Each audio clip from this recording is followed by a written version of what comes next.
бақытсың емес пе? Бір айтады, жоқ, бақыт деген қолың жетпес мансап қой, жұрттан гөрі жүрсең ерек, соның өзі жақсат қой. Бір айтады, бақыт деген жүйрік мініп той тойлау, ісің болмай күйбеңменен қарның тойсаң қарт ойнау. Бір айтады, бақыт деген адал жар мен перзент қой, ынтымаққа ырыс келген, ол да саған ермек қой. Бүкіл ердің таласына осылай мен жолықтым, бақыт адам баласына келмес оңай солықтым.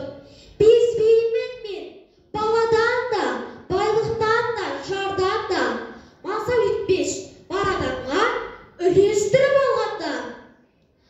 Іздейді олар тыңдап сол бір жақұтты, оны алыстан іздеп